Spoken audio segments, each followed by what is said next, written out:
Hey, everybody, how you doing? Woo! Woo! Woo! Welcome to PHLY Flyers Postgame, presented by Bet365. Download the Bet365 app. Use code PHLY365 when you sign up. Whatever the moment, it's never ordinary at Bet365. And that certainly was not an ordinary game for the Flyers today. First one back out of the Four Nations face-off, and Matvei Michkov had a little, you know what? Maybe I should have been in that tournament too. We're talking about the best player in the world, best on best. I don't think we can have that conversation without me personally. And he continued his domination, honestly, of the Edmonton Oilers through 2 games in his career. But Steve, that was an awesome game. Flyers win 6-3. And a lot of the stuff we talked about pregame, what do we want to see? Come out strong, finish the season, final 25 games. Sean Couturier had maybe his best game of the season. Owen Tippett, in his return from injury after taking that big hit, was on hat-trick watch. It strikes again. And Matvei Michkov, I mean, if he keeps playing like this, he's going to be back in that Calder conversation real quick. 3-point game for him. He could have had, I don't know, 12 points. It was, I know the season doesn't really matter, but if they play like this down the stretch, it's going to be a lot easier to watch these now final 24 games that they have. Coming into today, Bill, we were talking like before we recorded the pregame. We're like, how are we going to watch the rest of the season? This might be a long, We got like 2 months left. It's like, what the heck are we going to do with all this? And games like this remind you of why we watch this and why we get excited about Flyers where they're hockey. going.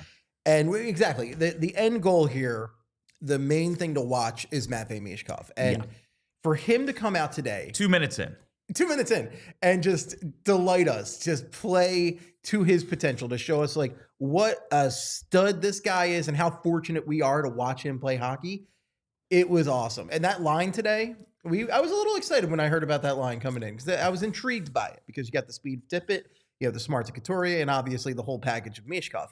And they did not disappoint. They were a juggernaut today, and they probably should have scored twice as many points as they did. They went off today, did this Tippett, Couturier, Michkov line. Right away, Mish has the chance. 2 minutes in, misses wide, puck comes out, other side, and he's there to grab his own rebound, put it home. Tippett makes the play beginning to end, really on their second goal. He creates the turnover up by the blue line, takes really like almost by the hash marks where he starts that, and then just wins a race, blows by the defender, and then a sick backhand for the goal. It was a badass goal, Bill. Like to have everything he did and then culminate with a friggin' backhand over the goalie's shoulder. Like, who does that? Like, if he did that all the time, I mean. Coots on the third goal kind of pressures the breakout pass. It ends up on Michkov's stick. He finds then Couturier on the back door with the great look off and then backdoor pass for him to tap in. That was an unreal pass. Like the vision that he showed there to find Couturier on the other side of the ice, on the other side of the offensive zone, right by the goal. And it was such a perfect. We are used to just sloppy passes from the Flyers. The Flyers like it extra sloppy, folks. I do. And to see a guy like Michkov come in, and because we all talked about when we were coming in, Michkov's goal scoring ability, he can get to the dirty areas, he can get up close and everything. I don't think people talked about his passing nearly enough. His creativity in the offensive zone, his passing, his vision. Awesome stuff. And that is all him with that goal. Like just the way he just found Couturier across the ice with just a super clean pass. And man, it's a joy to watch him. Yeah. And then they finally finish it off with the Couturier with the takeaway and then the down low cross crease play. Michkov to Tippett just to get Tippett his second. It was another great pass. And the play from Couturier to do that takeaway, that was vintage Coots right there. Like that's the stuff I want to see from him. That's Coots making Coots plays, not just being a passenger, but doing that little stuff to set up two dynamic talents. Like, now, this has been the issue with Owen. Like, great game, first one back from the break. He missed a few leading up to it. You need to see these guys do it a few games in a row, because that has been the issue with Tippett, especially this year. Hasn't even really gotten on one of those vintage hot streaks where he carries you for a couple of games. But just seeing these three together, and it's like three of the dudes that we really, really want to see finish this season strong. Because like we said in pregame, Couturier, like, is he going to be Michkov's center going forward?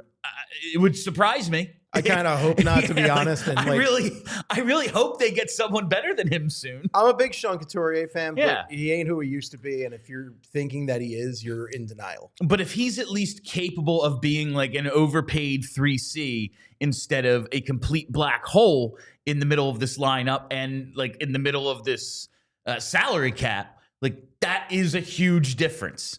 And Owen Tippett, like at his current price, is fine.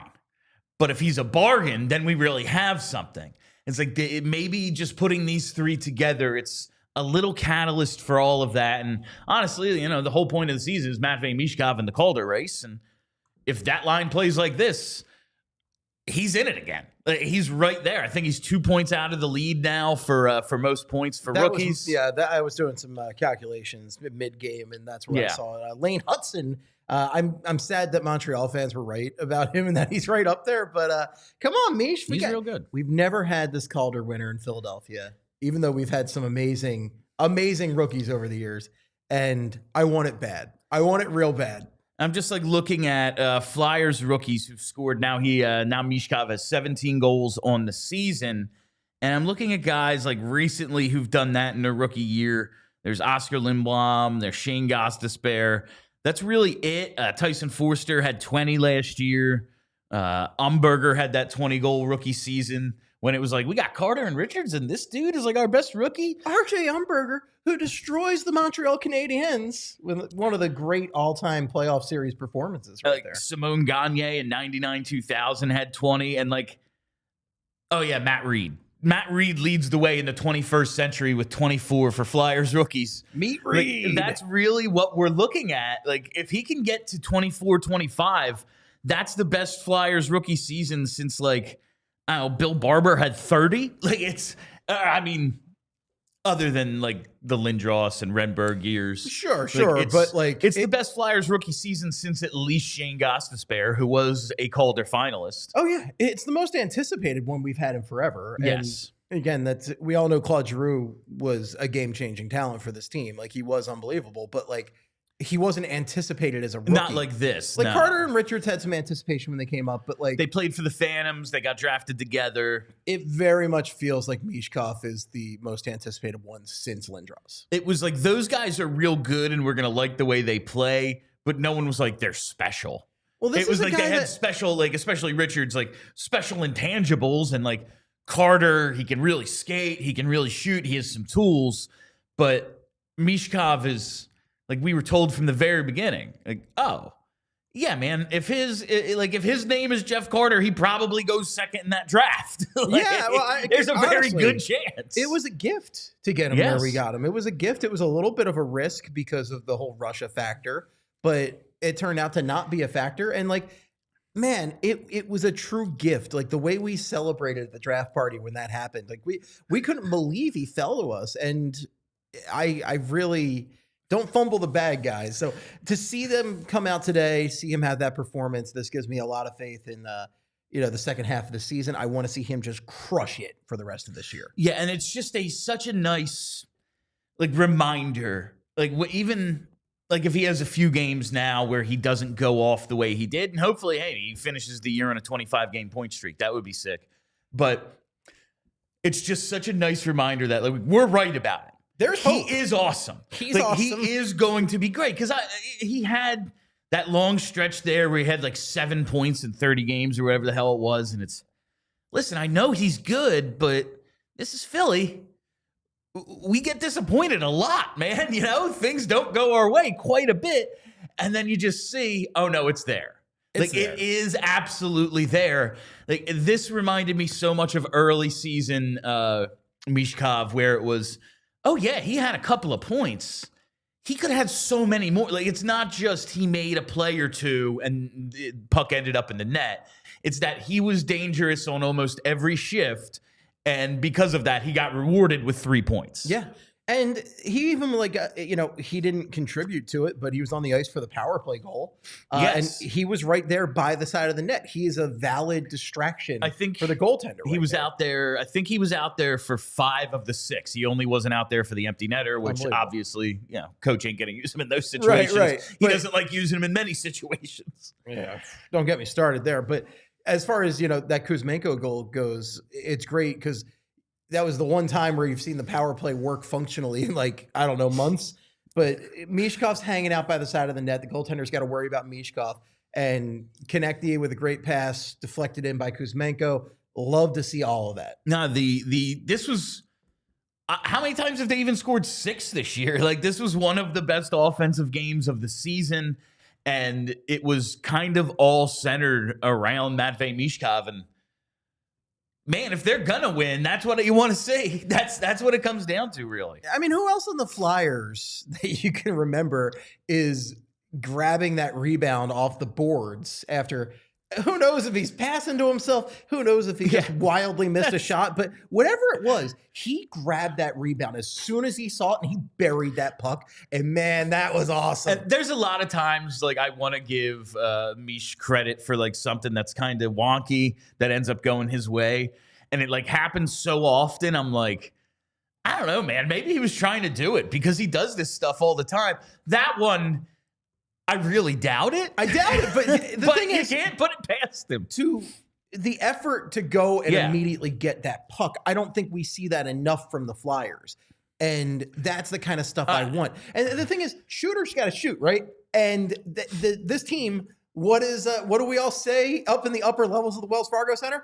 Shoot. He shoots. He actually gets it on net. He tries, and he goes for his rebounds. It drives me nuts how often this team will have a 2-on-1 or something. Nobody will shoot. They'll have a failed pass in the middle. It gets broken up and you're sad. But Michkov will try to get it on the pads. He'll try to get it somewhere where he can then get a rebound and jam it home. Rebound, rebound, rebound, boys. Come on. They have 3 rebound goals this whole year. They're all Michkov. I can think of at least 2 of them that absolutely were. It drives me nuts that they don't play for more rebounds, but today is a good day. And just to get to the ice time thing, kind of funny. Now, that line was very effective. Michkov, Couturier, Tippett. You look at the forward ice time today. Mish played 14:28. Couturier, 12:39. Owen Tippett, fewest minutes. Is it fewest on the whole team? 11:16. They're all +5. That is efficiency. And Kuzmenko, who's been here 2 days? 17:21. Yeah, 17:21. The coach. It's very funny that you made the joke. Kuzmenko was built in the lab to piss off John Tortorella. It's only been 2 games, but he really seems to like him. He's utilizing him a lot, and we were joking, on the broadcast. I think it's Boosh is Kuzmenko just brings an element that this team has just been missing. It's he plays offense. He actually plays offense. There's only a couple of guys who are even capable of that on this team. It's a lot of 2-way forwards on this team, Bill. Just a lot of defensive forwards. I guess we can be generous and call them 2-way. A lot of it is, they're defensive. They're on back, not front. They're going the one way, but it's not the fun way. Yeah, this was just a really great game to see. It might be the most fun game of the season. It's up there. Michkov, 3 points. Owen Tippett with a sick goal. Couturier doing stuff. And just pretty passes, photogenic goals, highlight reel goals out there. Yeah. And looking at Mish now, it was a little bit of a thing to start the season because he had his the 3rd game of the season was against Edmonton, and that was his real breakout. He had an assist against Calgary, but then he gets the 2 goals against Edmonton. It's he stepped up against McDavid. Now, it's kind of looking like that's his thing. What's it? 3 goals and 5 assists in 2 games against McDavid. And he was awesome against Ovi. I think he has points in every game, multi-points in 2 of the 3 against the Caps. a goal and assist against Celebrini in the first game. That was pretty good. It's really Crosby cool. It's Crosby that he needs to come and get now with the home and home against Pittsburgh next. Well, he's got to get Malkin in there to show off for Malkin. Of course. As a fellow countryman over there. But it's cool to see a guy who likes to stand up to the big competition, to see a guy who wants to impress and be the best. Like, he's shown that from day one here. He wants to be the best. He wants to be known throughout the league as just a great goal scorer. And this performance today, I mean, this just is everything to me. I mean, this 3 points could have been more. Man, he's just something special. And as we were saying, like, that reminder of how special he is, it gives you hope in a way that the Flyers often take away from you. Oh, just like you see a guy this good, and, I don't want to take anything away from Couturier's game because it was legitimately very good today. But I kept making the joke last year, like, you know how good Couturier still is? When he got demoted to the fourth line, he actually set up Nick Deslauriers's only goal of the year. Like, that's how I felt about Michkov today. Like, Couturier having this game. Yeah, that's how good Mish is. Because Couturier, we all think, is cooked. And he just had a 3-point +5 game. Like, that's... I'm gonna put a lot of that on. Mish. I'm gonna get to a little more Kuzmenko stuff in just a second, Steve. But first, I got to tell you about a couple of our sponsors, starting with TrueMark Financial. It feels like the holidays were so long ago, but maybe you've still got that credit card balance weighing you down a bit. Well, now think about this. What if you could pay off that balance faster and with zero interest until 2026?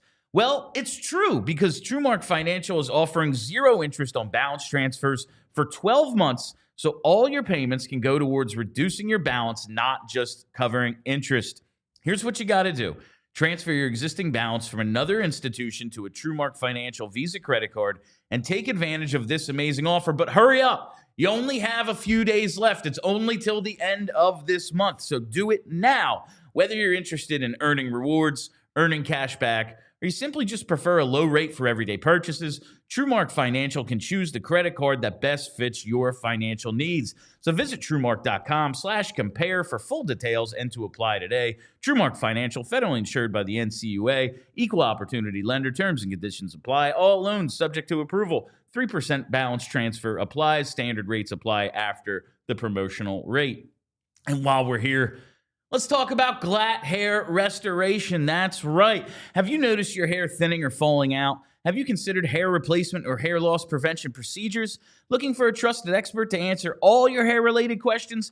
Glatt Hair by Morgenstern Medical can help. Their board-certified experts have performed thousands of hair and plastic surgery procedures, and each patient receives a complimentary one-on-one consultation to pinpoint the best course of treatment. And caring patient advocates work with you from the first phone call to the very final follow-up visit. They understand that this decision can be an emotional and challenging one, and they're here to help make your experience simple and stress-free. Bald is now optional. Regain your confidence with Glatt Hair by Morgenstern Medical. Learn more at glatthairmctr.com. That's glatthairmctr.com. So this Andrei Kuzmenko conversation is interesting to me, because I just kind of threw it out there once. Like, I might have been like on the post game after they made the trade. And we were believe that was exactly we were talking about like, Kuzmenko, like, how does this? He's a pending UFA. They have a retention slot, a guy who might be able to score some goals at like, well, what would it be, $2.75 million or something? Like, that might be interesting to a team in the playoff race. Now watching Kuzmenko, like, I thought in his first game, that last game before the break against Pittsburgh, he might have been the best Flyer on the ice. Today, noticeable again, scores the power play goal, has a bunch of chances. It's kind of just really freaking fun. Like, between potentially helping the power play, being a buddy for Matvei Michkov, and honestly, for our own entertainment, because he seems pretty cool. Where are you on maybe moving on, or maybe just letting his contract expire? And yeah, we'll talk to you in the offseason. I'm trying to not let myself be fooled because the thing about Kuzmenko is he's really good at starting stuff. I think we can all relate to this, right? Yeah. You're going to start a project and then not finish it. That kind of seems to be Kuzmenko. He gets a great head of steam writing his big movie script. And guess what? He only wrote 5 pages. They're an excellent 5 pages, but that's all he wrote. He has gotten off to a great start everywhere he's been. Yes. And then it has just fallen off a cliff. So I'm a little terrified of that history. That said, I am loving him right now. He's been a lot of fun. He had that like twerking thing he did. His celebration today doing this. You know, he's a fun player. He's brought a lot of great offense to this team so far. He got a lot of minutes tonight, and, you know, he seemed to really be a benefit to the team, and the vibes are great with him. They are. I still, like, I just wonder, it's really to me now, like, helping the power play, I guess it can help everyone else maybe just get better at playing on the power play, but I don't expect him to like be here long term. He's 29 years old. It's like, okay, so we get a couple more power play goals this year, but how does that actually help this power play get better? I don't know. It's almost like they need a new coach for that. Yeah, it's crazy. That's I know that's something we've been discussing power for play years. drives me insane. It drives us all insane. Like, but like maybe that's valuable to get a few more and give guys confidence, maybe learn what they need to do. But I don't know. It's really is what you can get for Andrei Kuzmenko worth more than having him around for Michkov for the end of this season, as he's kind of rounding out his rookie year. He had that real tough stretch in the middle there. Now he's come back pretty strong. He looked good going into the break. Now coming out of it today, he was freaking amazing. I would like to know, what is the return? Like if it's, yeah, we're retaining half and we get a third. Like I guess you're supposed to do that. Like that's what a rebuilding team does. And you always need ammo. You always need picks. You can always throw them into other trades. It's not like, oh, well, yeah, that guy we're going to select in the third, he's going to suck anyway. Like you have to look at it differently than that. I understand. But do you? Like he's one of those guys I'm cool keeping for the right price, because I don't think you're getting anything monumental in a trade for him. Whereas like with Sean Walker, right? Yeah, like Sean Walker, you're getting that first round pick, like giddy up, let's go. You're looking at Scott Lawton and you're trying to have a really high price for Scott Lawton. If somebody bites on that price, you got to do it. I don't think you're getting that price for Kuzmenko, mainly because of his bounce around history. But the thing is, ultimately, he's 29, so I don't really care that much one way or the other. Yeah. If you get an asset, cool. If you re-sign him for the right price, cool. And someone who is priceless joining us now. Oh, what a beaut.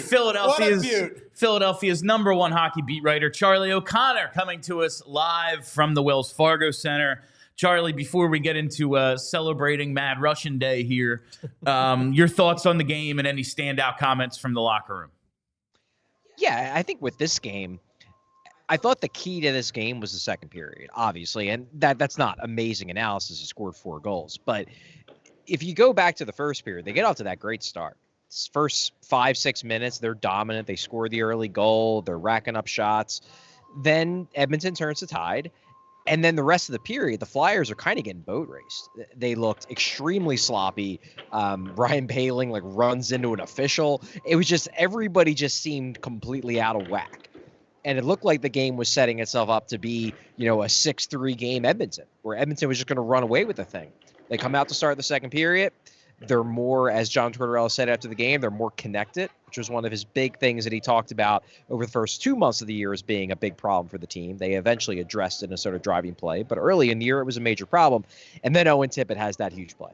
And it just felt like that play turned the game. Owen Tippett has a fantastic individual effort, basically forces a turnover, wins a straight line skating race, and then has an incredible backhand. And from that point on, it just felt like the Flyers clicked in. Everybody was like, yeah, we can beat this team. Edmonton, are they really even that good? And then they just ran them out of the building for the rest of the second period. Third period was a little bit more shut down, and that's what you got to do against a team with the sort of firepower they have. But I thought this game completely turned in the second period, and that's just when the Flyers group as a team just decided we can skate with these guys, and then they did. It's not crazy for them to be a little disconnected. First of all, they've been off a couple of weeks. Also, half the lineup was different from the last time they played together. Like Kuzmenko, it's his second game. Peltier, it's his first. bunch of guys back from injury. Not a big shock that they were sloppy to start, but I was happy to see in the second, like, they kind of bounced back because it was adrenaline to start. Like you said, Oilers kind of took over, and then it was all Flyers from there.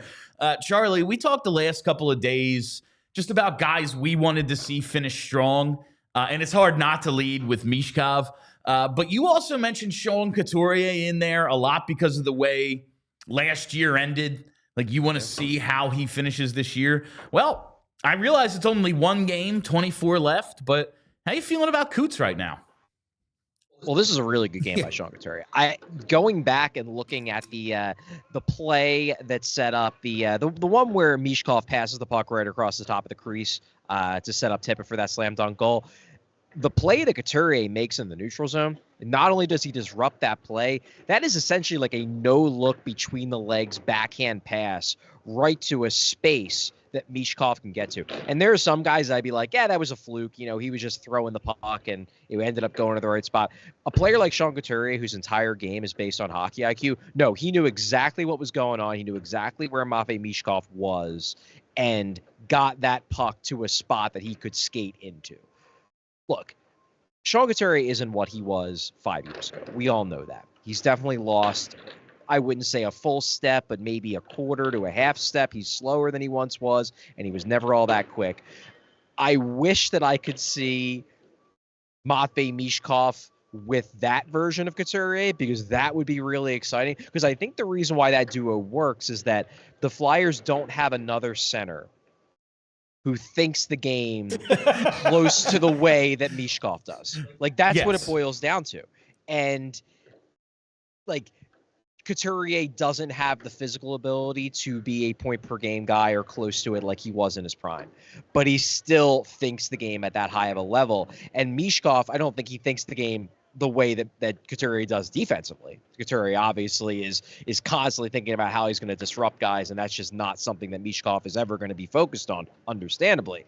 But offensively, Couturier's always had great offensive hockey IQ in terms of positioning, in terms of passing, in terms of seeing the ice. And Michkov has that too. And those two guys, I think, can work well with each other because of that, even if one guy is in the aging portion of his career where he's on the physical decline, and one guy is very clearly on the physical incline, if you want to say that. How'd you like that combo? We talked about it pregame. Like, I've thought, like, and you just said, I've thought all year, Coots, Michkov, it doesn't seem like it should work, but it does because of the matching IQs.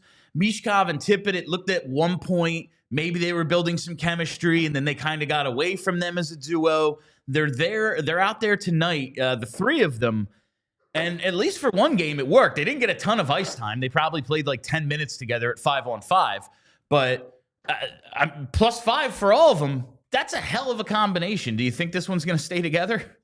Well, I think they're going to keep it together at least for the next little bit. Now, it's a head coach. John Tortorella is your normal NHL head coach. They juggle lines. That said, the Cates, Forrester, Brink line has stayed together for a long time. So maybe they will hang together for a bit. One thing I thought was interesting about what Tort said after the game, because I've been iffy on this pairing. It looked good tonight, obviously. The Tippett-Michkov pairing. Tortorella thinks that duo is developing something. Now, I think we all can see Michkov-Couturier, that they have, I wouldn't even quite call it chemistry. I just think that they think the game at a high enough level that they're going to work well together. Tortorella thinks Tippett and Couturier are building something. Maybe, or Tippett and Michkov are building something. Maybe they are. Maybe after a long period of time this season where it didn't look like they really worked together, maybe they're starting to, and who knows. I do think another key element to this and why that line worked tonight, when I was evaluating this, like who would be the best center for Michkov going into the season, the reason why I was against the idea of sticking him with Couturier was because my thought was, I don't want Michkov taking the tough matchups. I don't think that he's ready to take the tough matchups at 5-on-5, the matchups that Sean Couturier is going to be getting in his role as the shutdown center. Well, here's the thing. Tonight, Sean Couturier was not the shutdown center. The shutdown center was Noah Cates. Noah Cates was the guy who was hard matched against Connor McDavid and to a lesser extent Leon Draisaitl, especially when they put the two of them together. So if Couturier isn't getting the tough matchups, if he's getting more sheltered matchups because they're using Noah Cates in the old Sean Couturier role, then suddenly I do like the Couturier-Michkov duo, because my big fear of it wasn't anything to do with chemistry. It had to do with the fact that I didn't want Michkov going up against McDavid all the time as a rookie, as a 19, 20-year-old rookie who's still figuring out the finer points of NHL play. If he can play with Couturier and still avoid those tough matchups, I think it's a logical combination to stick with the rest of the year. Yeah, and that's a great point, Charlie. And, you mentioned McDavid and Cates matchup tonight, and McDavid coming off that huge goal the other day for Canada did not, he didn't do anything offensively. He only had 2 shots in 1959 tonight. He was a -3. And, it seemed like Cates did a good job limiting his chances, like limiting to the outside. What did you see as far as the Flyer suppression of Connor McDavid tonight? Yeah, I want to be clear. Flyers did a great job on Connor McDavid. That said, he is coming off of a tournament. I'm sure he celebrated quite a lot into the night. I hope he did, at least. I hope he didn't just go to sleep and be like, no, I'm a professional athlete. Like, nah, dude, you scored, essentially the golden goal of a pre-Olympics tournament. Have a couple beers, bud. But there's a good chance that McDavid was a little gassed. The Flyers, however, still had to take advantage of that. It's not like McDavid, even at 80%, still isn't a really, really dangerous player. He flashed the high-end speed on a couple of occasions in this game, to be sure. But I did love the work that Noah Cates put in. And really his line mates, because it's not just a one-man job. But Noah Cates as the center is the guy who's going to be tasked with shutting down or slowing down, I guess the better way to put it, Connor McDavid. Look at the numbers. In 9 minutes against McDavid, Noah Cates and his line allowed McDavid and his line mates 2 shots on goal at 5-on-5. 2.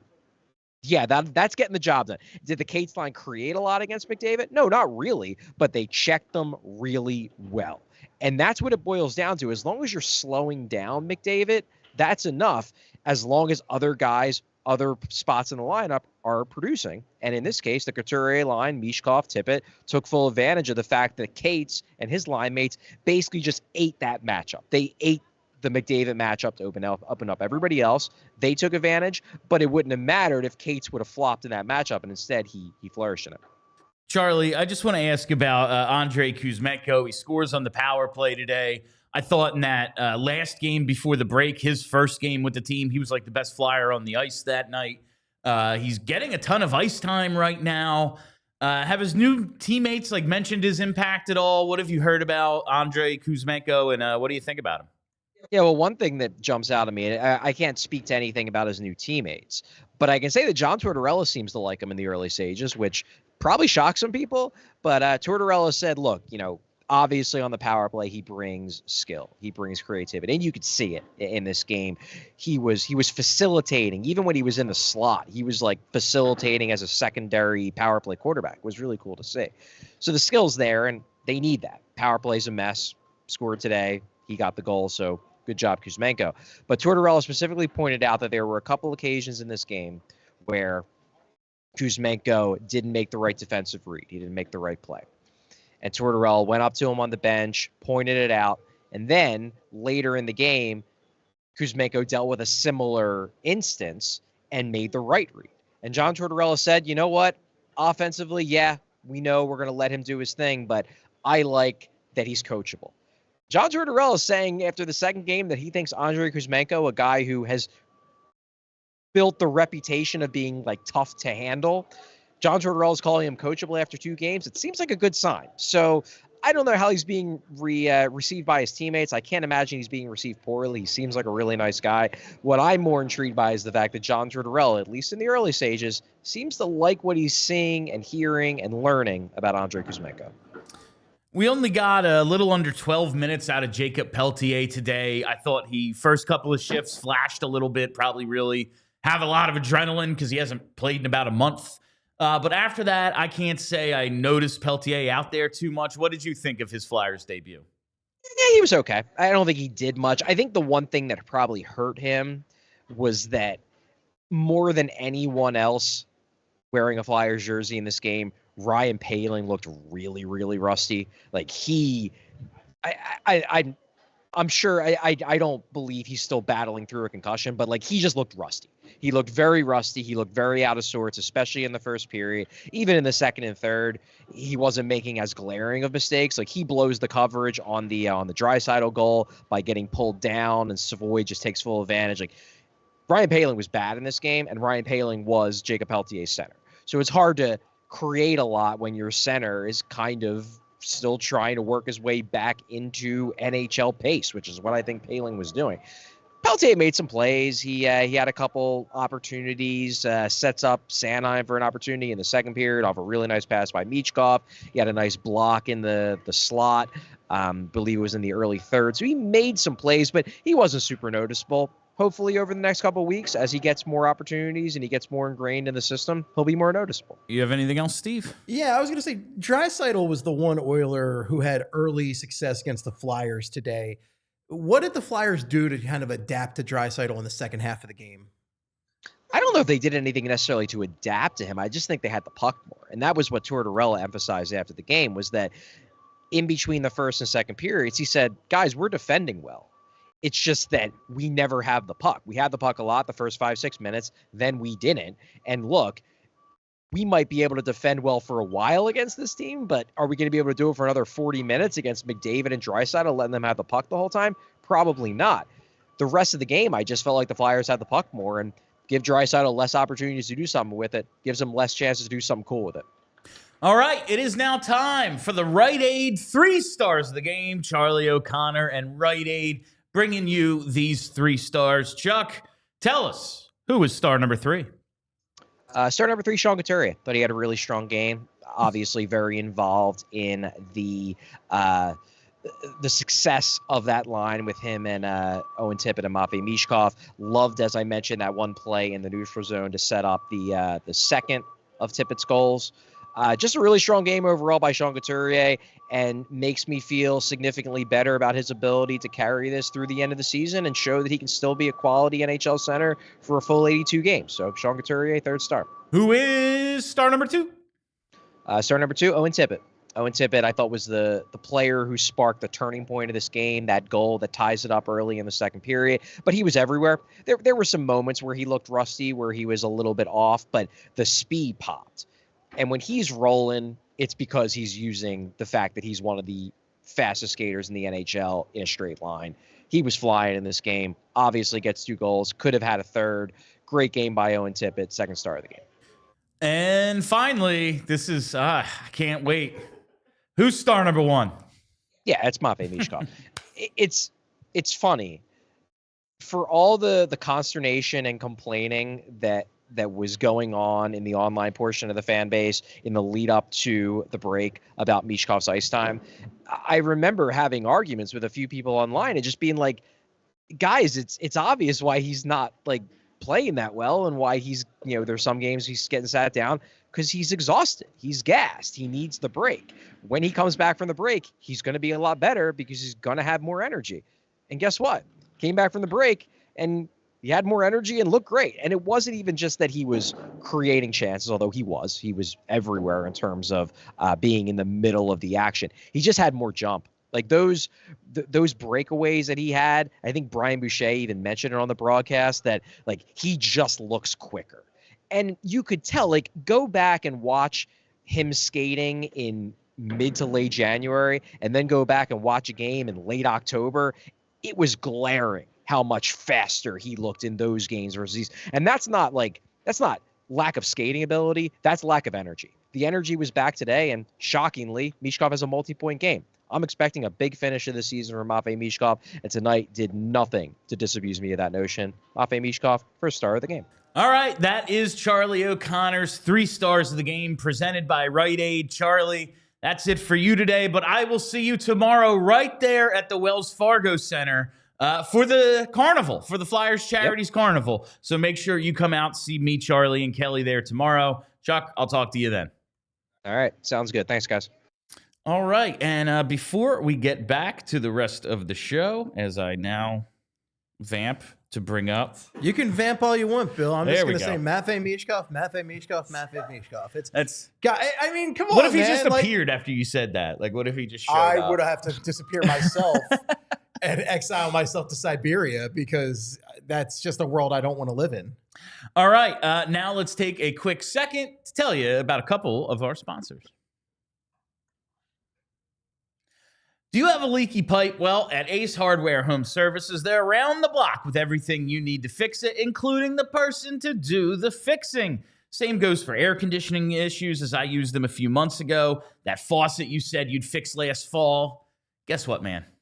It's been like a year and a half. It's time to call the pros because Ace Hardware Home Services is a person for all of that, and they're not just the helpful hardware folks now, they're also the helpful home service and repair folks. From plumbing to heating and cooling, they've got the trusted pros to keep your home humming all year long.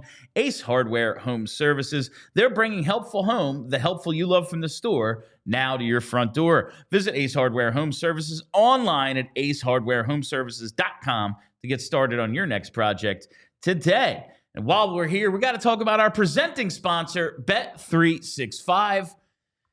I don't even know anymore, fam. The Flyers play the Oilers first game out of the break. They somehow hold them to 18 shots on goal. I had Sam Ersson over 26 and a half saves.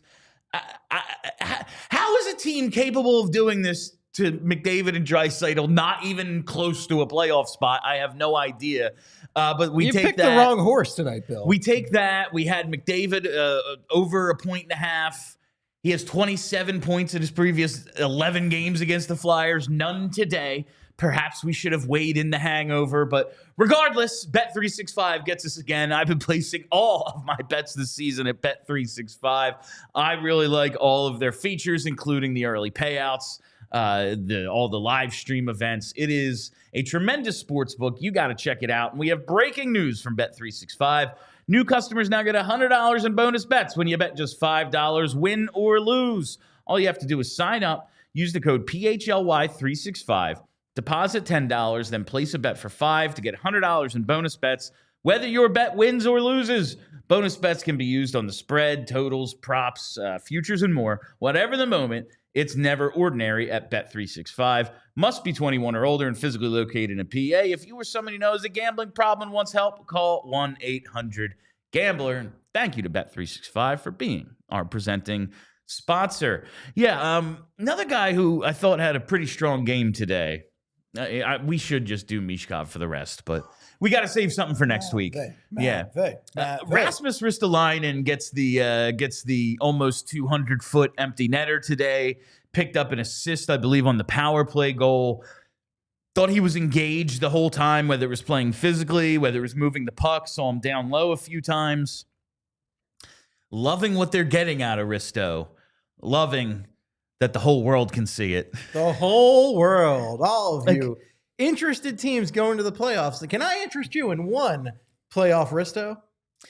It is going to be hilarious when he finally gets to play a playoff game now that he's 30 years old and has never been there. This is year like 12 for him. It's wild to think about. Like, you think when he go to the Flyers, he even just luck into it once, but no, that is not the case. And that's a lot of thanks to the man who traded for him in the first place, the man we affectionately call Chucky 2 Trades, Chuck Fletcher.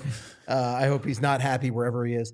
But yeah, Risto's play of late, what John Tortorella has done with this guy is unbelievable. He was great today.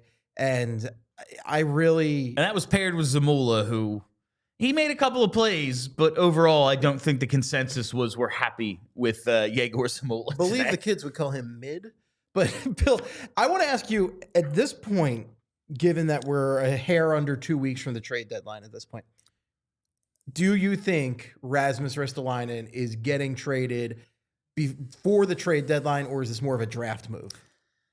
I think I think it actually happens at the trade deadline.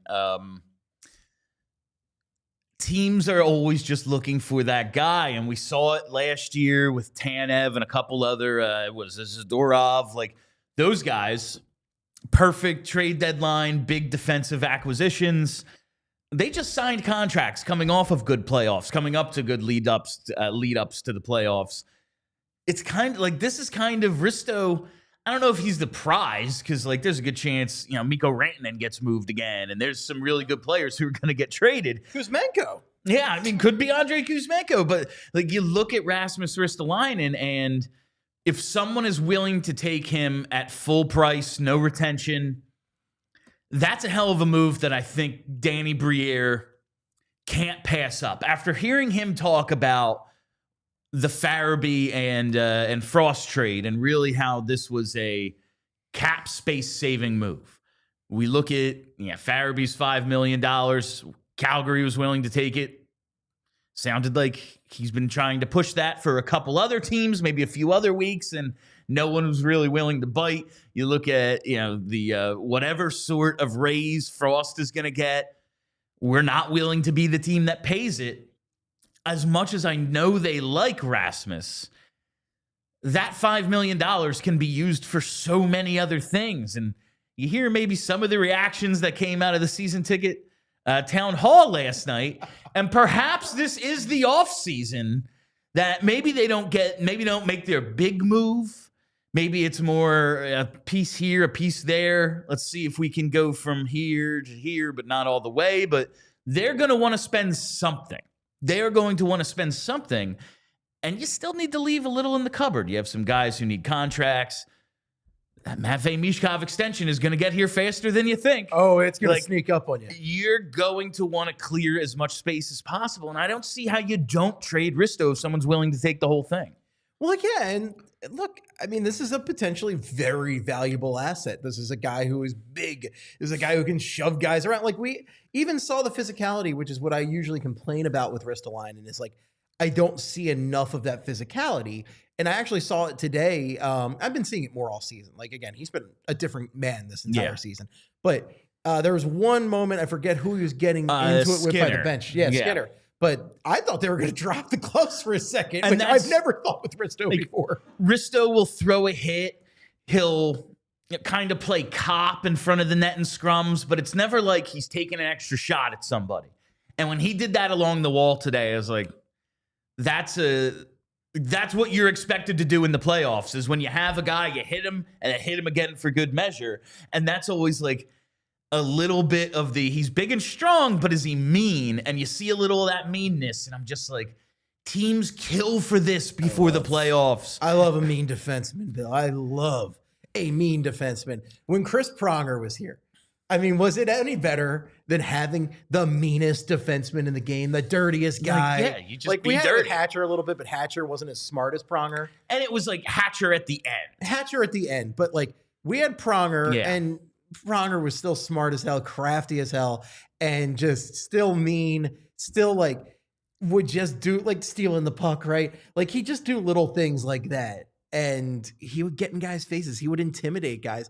And Ristolainen, he's not fully there, but he's doing more of it. And I think he could be a great asset for your team. Colorado Avalanche, Toronto Maple Leafs. Let's just throw every team in the league out there that's in playoff contention right now. Yeah, absolutely. All of you could use him. Every one of you. And listen, like Colorado, you have to know, Vegas is going to use Shea Theodore on LTIR, and they are going to go get Mikko Rantanen. You need someone to hit Mikko Rantanen, and it's probably Rasmus Ristolainen. It does appear as if Tankathon has reset. It has updated for today. So I want to get a spin in if we can in just a minute. The Flyers, now there's like a ton. There's like 14 games today. There's some going on right now. There's some that are coming up later tonight. So these aren't like the exact standings as they're going to be in a few hours. But right now, Philadelphia has gone from a sixth best lottery odds to ninth. This win today was a devastating win. It was a terrible win. All my enthusiasm's gone. For the Tank crowd, at the ninth pick, they have a 5% chance to get first overall. And as we learned last year with the new lottery rules, you can only move up 10 spots. So you can't get, like, if you go any further down, you have no chance at one. You can still move up, but you're not able to get all the way up to that 1 or 2 spot. Well, this is why we have to trade Ristolainen. You got to trade him out of here. Ristolainen, Scott Laughton, Kuzmenko, they're all gone because we got to get to Tankathon. Right? We got to get the best possible lottery odds for this team. Now, that said, like the one time that they've had lottery success in our life, they were at 13 and went to 2, which you're not even allowed to do anymore. Yeah, and we don't talk about that. We don't talk about that anymore. We're not allowed to talk about that because we know. And that was a bad draft. Remember, just like this one. Yeah. Nobody talks about Cale All right, Makar. as you see it up there, those are the current lottery odds standings. The Flyers sitting there at 9th. We'll see how that shakes out by the end of the day because there's a ton of games today. But Brenna, spin that wheel. All right, we bring it up, and the Flyers fall to 10.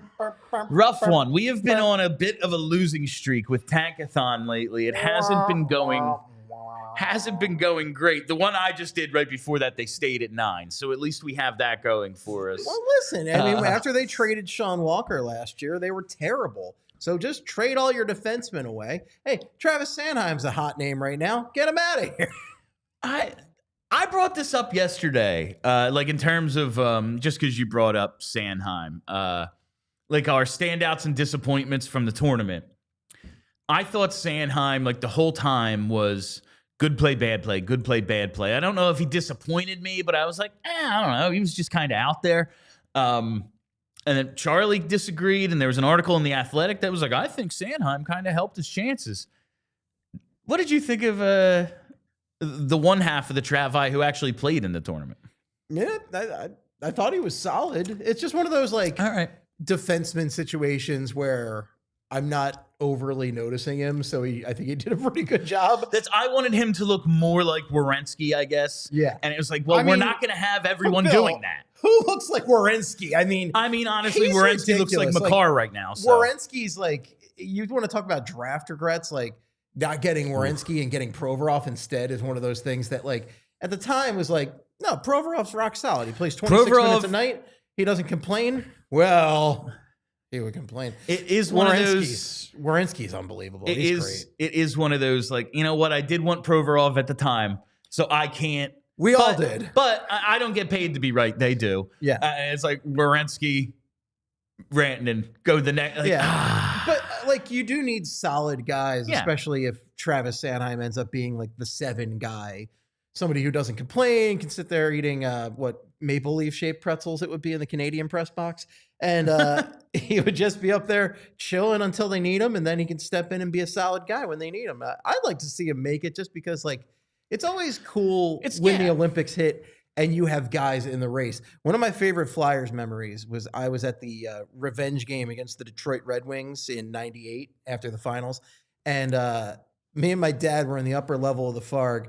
And, well, not the Farg at the time. It was one of the myriad of names. Probably with the First Union Center at the time, right? Yeah, I believe it was the FU Center at the time. Core States. How could we forget about Core States? I feel embarrassed. But it was the Alexander Daig hat trick game. Oh, God. And we did the, like, sha-na-na-na, hey, goodbye chant. But we started with 2 guys in Team Canada jerseys, Rob Brindamore and Eric Lindros. So being able to go out and get your guy's jersey, like get like a John LeClair Team USA jersey. It's cool. It's a cool feeling. So it's different for the Olympics than the 4 Nations face-off. Let's just be honest. Yeah, I was literally just looking because of the Montreal trip, which you should join us on, April 4th to the 7th. I was just looking. Yeah, Philly Sports Trips. Go to allphly.com. I have a French last name. I can do that.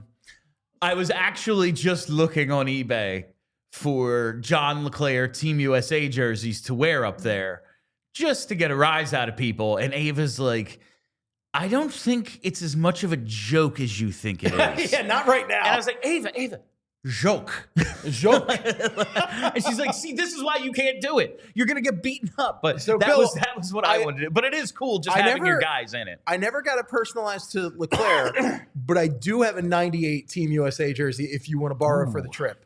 Okay? Nagano, that was hell of a team, that Nagano team. Got hammered and sucked. Yes, and it still fits me, so it's a good one. So if you want it for the trip, you are welcome to it. Might be looking into that, Steve. Might be looking into that.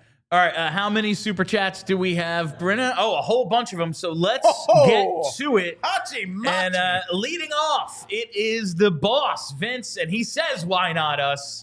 You know what? Today, there we go, Vince. Us is Matvei Michkov and the Calder Trophy, and why not? The coach gets a bug up his ass. That's the only reason he doesn't at least get back into the top 3. I mean, it happened for like half the season. It happened for half the season, but he's well rested, and he's with Sean Couturier and Owen Tippett now, and they're making a perfect little Voltron line. It's great. I love that they played like 10 minutes together and they were +5. That's badass. That's unbelievable. That's Yeah. unbelievable. All right, from Via Negativa says Kuzmenko looks hyped up out there. He's really trying. Do you think Danny offered him a spot here that he wants? How certain is he to be flipped? I don't know how certain it is because, like, again, I'm weighing, even if you retain 50%, it's like 2.75. Like, that's less than you're going to get Mikko Rantanen for. He's going to be at like 2.4 if Carolina retains half of what's left of his deal. Like, I think it's 50-50. How much do they care about what you can get in return for him versus... the coach is using him a ton. It's another friend for Michkov. Like, how many guys has Michkov been able to sit down and just have a conversation with? Like, there are certain guys who speak a little Russian. There's a translator. There's a couple of Russians, but like... What do you mean? He was speaking perfect English in that video about his favorite things. Ping pong ball. Yeah. Goalie.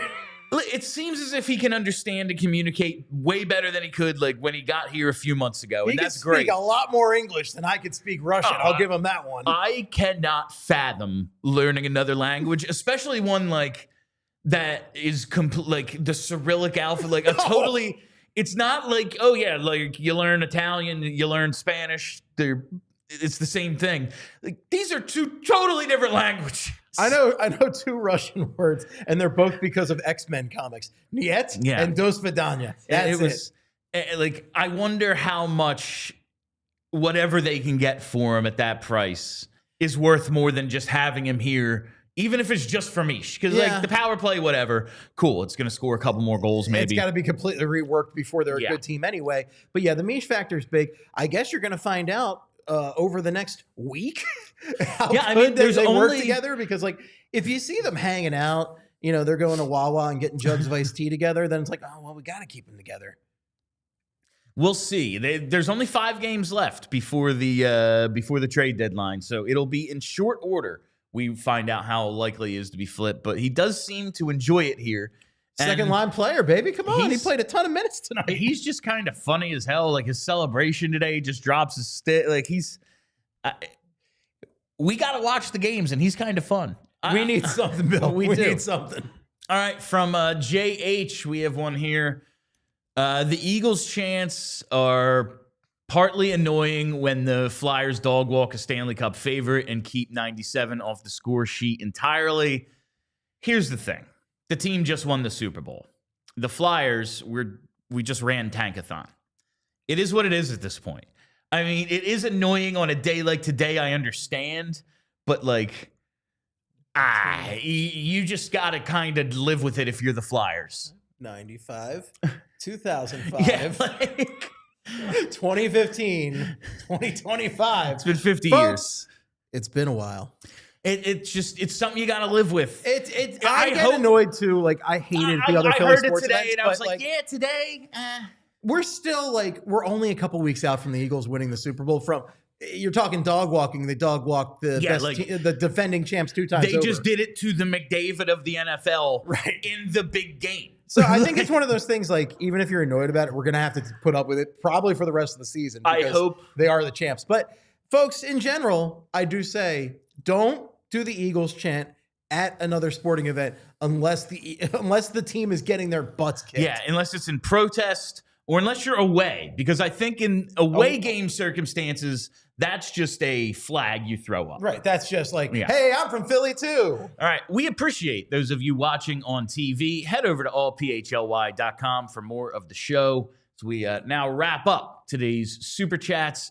Next one here from Timbo Slice. Why not us? I keep saying it until the last possible second, winning the whole damn thing.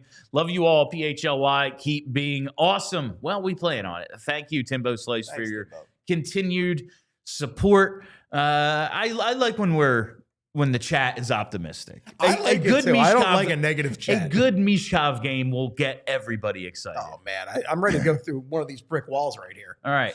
This one, what's this say? From Marco Belacqua 5-hole. Remember when Risto destroyed Skinner? That was awesome. Every contender, you need playoff Risto for, let's say, number 14 first round and a second and Hank. That's the recovering. We, bring this back up real quick? I have to do a dramatic reading of this real quick. It's like, hey, you remember when Risto destroyed Skinner? That was awesome. That was great. That's outstanding. Yeah. It would be nice to recover some of those assets. It would be nice. It would be. And Chuck Fletcher just flushed down a toilet. Like, here's $30 million, a first and a second, a guy who's like, at the time, just as good as Risto. Just great stuff. Great stuff. All right. From K-Red,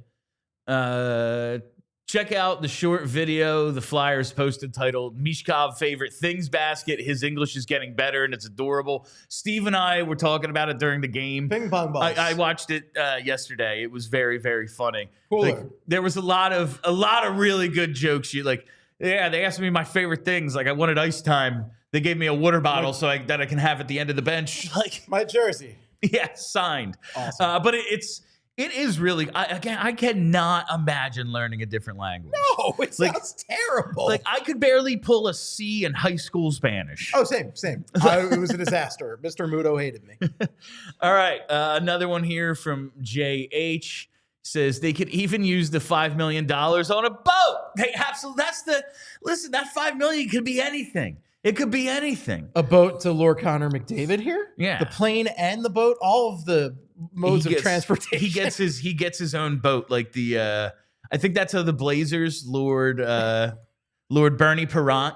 They're like, we can't pay you. We're gonna give you money, but we also have this new boat for you. Ooh, look at this shiny new thing. You want to go party on this? Yeah, I'll take a boat. Oh, sure. With Bernie, all you have to do is offer a party, and he's there. Yeah, I mean, of course. Legend. All right. I believe that was all of them. All right.